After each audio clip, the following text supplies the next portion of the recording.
메타인지는 IQ와 달리 근육처럼 훈련하고 발달시킬 수 있다고 이미 여러 뇌과학 연구에서 밝혀졌고요. 이 메타인지만 제대로 발달시킬 수 있으면 여러분도 상위 0.1%의 인재가 될 수 있는 겁니다. 안녕하세요, 연수남이에요. 현직 전문의예요. EBS에서 방영된 0.1%의 비밀이라는 프로그램에서 전국 모의고사 상위 0.1%의 학생 800명과 평균의 성적을 가진 학생 700명을 비교하였는데 두 집단에서 유리하게 차이나는 것은 IQ도 아니고 집안 환경도 아니고 메타인지였다고 하는데요. 오늘은 우리의 공부 능력을 한 단계 더 업그레이드 시켜줄 메타인지에 대해 다뤄보겠습니다. 메타인지란 무엇일까요? 더 높은 초월한의 뜻을 가진 메타와 인지의 합성어로 인지하는 나를 한 단계 높은 곳에서 다시 한번 인지하는 것을 말합니다. 즉, 인지에 대한 인지, 생각에 대해 생각하는 것, 공부로 따지면 러닝 어바웃 러닝, 학습에 대한 학습을 말하는 건데요. 조금 더 쉽게 말하면 내가 아는 것과 모르는 것을 구분할 줄 아는 겁니다. 여기서 중요한 건 내가 많이 아는 걸 아는 게 아니고 모르는 것에 대해 아는 것인데요. 아는 것만 아는 건 온전히 주관적인 관점으로 세상을 바라보는 거고, 내가 모르는 것까지 아는 게 비로소 전체적으로 세상을 바라볼 줄 아는 것이죠. 공부와 관련된 메타인지에서 제가 말씀드리고 싶은 건 크게 4개: 공부 과목 그 자체에 대한 메타인지, 공부법에 대한 메타인지, 공부하는 나의 내면에 대한 메타인지, 공부하는 나의 외면에 대한 메타인지인데요. 먼저 각 분야별 메타인지에 대해 고찰해보고 메타인지를 높일 수 있는 방법을 알아봅시다. 첫째로 공부 과목 그 자체에 대한 메타인지, 가장 심플하게 말씀드릴 수 있는 부분인 것 같은데요. 말 그대로 한 과목에서 내가 잘 아는 부분과 잘 모르는 부분을 구분할 수 있는 능력을 갖추는 겁니다. 이게 중요한 이유는 같은 시간이 주어졌을 때 아는 부분보단 모르는 부분에 집중해 더 효율적으로 성적을 향상시킬 수 있는 기반이 되기 때문입니다. 이 능력을 키우는 방법은 뒤에서 설명드릴 거고요. 둘째는 공부법에 대한 메타인지, 내가 지금 쓰고 있는 공부 방법론이 과연 맞는 건지를 볼 수 있는 능력을 말합니다. 공부 방법론이 맞다는 건 어떤 의미일까요? 바로 합격할 수 있는 공부법을 말하는 건데요.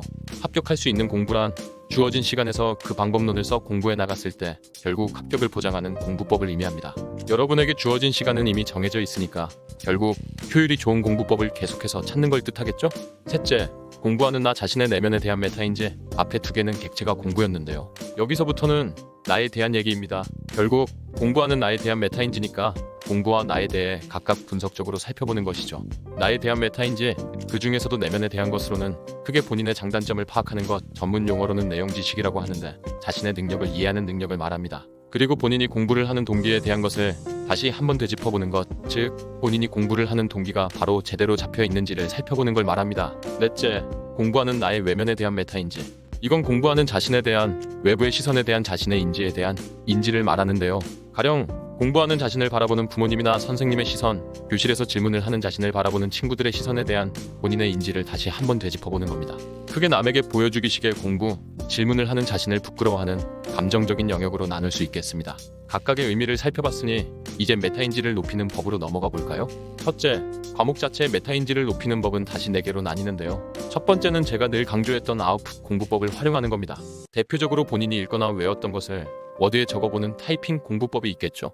그리고 회독 공부법, 후반 회독에서 강조했었던 한 페이지의 핵심 키워드를 형광펜 쳐놓고 해당 페이지의 키워드와 그 주변 개념을 떠올려보고 읽는 법, 그 전 페이지와 다음 페이지 내용을 떠올리며 아웃풋하며 읽는 법입니다. 아무 생각 없이 계속 읽기만 하는 건 본인이 아는 것과 모르는 것을 가장 구분하기 어렵게 하는 공부법입니다. 두 번째는 피드백하기, 본인이 몰랐던 것을 가장 확실하게 각인시킬 수 있는 방법이 무엇일까요? 바로 시험에서 틀리는 것입니다. 적절한 피드백 타이밍은 바로 모의고사나 내신을 본 직후, 가채점을 한 뒤인데요.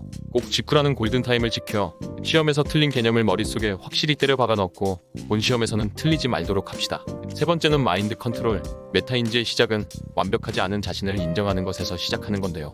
본인의 삶이 현재 너무나 힘들고 문제투성이로 보이는 게 오히려 인생이라는 긴 관점에서 볼 때 부족한 부분을 채워나가는 과정인 것이고 잘 살아가고 있다고 보면 되는데요. 이건 공부에서도 마찬가지입니다. 모든 문제를 맞추고 있다면 더 이상 발전이 없다는 걸 의미하고 틀린 문제가 나올 때마다 오히려 좋아해야 하는 것입니다. 메타인지 관점으로 틀린 문제는 본인이 모르는 것을 제대로 알려주는 존재이니까요. 틀린 문제가 나올 때마다 기뻐하고 철저하게 분석에 들어가고 어떤 부분이 부족해서 틀렸는지를 제대로 인지하도록 합시다. 네 번째는 적절한 난이도의 문제집 찾기. 세 번째 이유에 이어 말씀드릴 수 있는 건데, 틀린 문제의 비율이 일정 수준을 차지할 정도의 난이도를 가진 문제집을 잘 골라야 한다는 점입니다. 처음에 개념을 잡아가는 정도에서는 그 과목에 대한 자신감을 높여준다는 측면에서 어느 정도 쉬운 난이도의 문제집으로 시작하는 건 좋지만 실력을 본격적으로 올리는 과정 중엔 일정 비율로 나에게 틀린 문제를 선사해주는 문제집을 잘 골라주는 겁니다. 그렇다고 너무 어려운 문제집을 고르면 진도 나가는 속도가 너무 느려지겠죠? 틀리는 비율을 어느 정도로 하는 문제집을 풀었을 때 가장 높은 효율을 내는지는 스스로 문제집을 풀어보면서 계속 찾아보시고, 저는 개인적으로 30% 정도, 즉 한 회를 풀었을 때 70점 정도 나오는 게 가장 효율이 좋음을 느꼈습니다.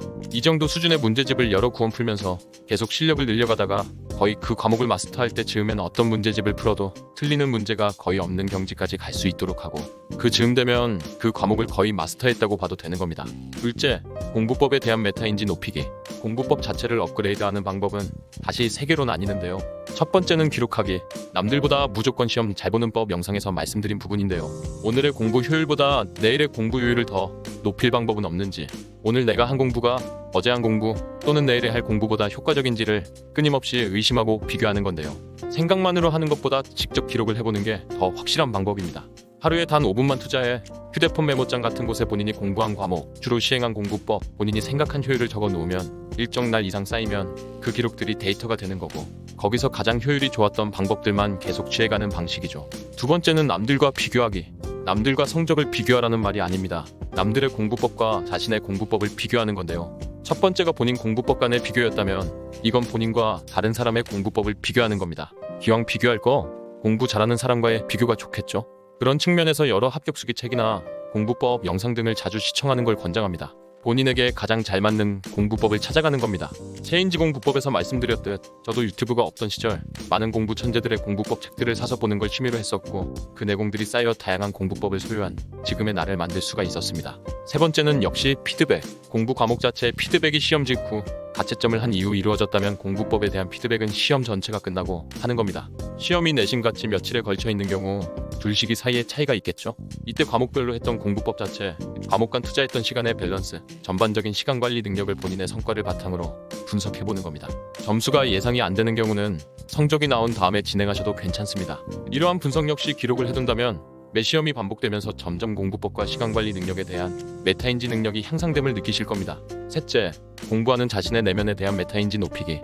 본인의 장점과 단점을 찾는 것과 동기부여 측면으로 나눈다고 했었죠. 메타인지 전문가, 컬럼비아대 심리학과 교수 리사순 박사님에 따르면 본인의 장단점을 찾는 과정을 모니터링, 그리고 그것을 극복해가는 과정을 컨트롤이라 부르는데요. 이 두 단계가 제대로 되려면 결국 주체가 나 자신이 되어야 한다는 점입니다. 주체가 나 자신인 상태에서 다양한 경험에 노출시키고 실수하는 자신을 받아들이는 것, 이 과정 중에서 본인의 장단점을 스스로 발견할 수 있는 능력이 길러지는 거고요. 공부로 따지면 다양한 과목과 다양한 공부법을 시도해보면서 공부에 있어 본인의 강점과 단점을 파악하는데 의식적으로 노력하고, 발견한 강점은 강화하고 단점은 개선하려는 노력을 지속적으로 해나가는 것이죠. 동기부여에 있어서는 내가 공부를 열심히 해야 하는 이유, 동기에 대해 다시 한번 성찰을 해보는 건데요. 가령 이 동기는 공부에 대한 노력을 여기까지 하는 정도의 동기다, 저 동기는 여기까지는 할 수 있게 하는 동기다 라는 것을 느껴보는 것이죠. 즉, 동기가 강할수록 진심으로 공부를 열심히 할 수 있게 되는 것인데요. 이러한 동기에 대해서는 제 동기부여 엔진 창고에서 계속 다루어 갈 테니 본인에게 가장 와닿는 동기를 같이 계속 찾아가 봅시다. 넷째, 공부하는 자신의 외면에 대한 메타인지 높이기. 다른 사람에게 잘 보이기 위한 공부를 경계해야겠지만 저는 오히려 남들에게 공부하는 자신의 모습을 보여주는 게 좋다면, 그리고 그 안에서 진짜로 공부를 한다면 보여주는 공부를 해도 괜찮다고 생각합니다. 동기가 뭐가 됐든 공부만 하면 되는 거니까요. 다만 진짜 보여주기 식으로 공부하는 척 딴짓을 하는 건 당연히 안 되겠죠. 남들의 시선을 의식해 질문하는 자신을 부끄러워해 질문을 자제하는 건 가장 어리석은 판단 중 하나인데요. 질문의 정석편에서 말했듯 남들은 아무도 여러분이 질문하는 거에 신경을 안 씁니다. 긴 시간의 관점으로 봤을 때 부끄러움이나 수치심은 남아있지 않고 이 질문을 통해 얻은 지식과 좋은 성적, 스펙은 남아있게 되는 건데요.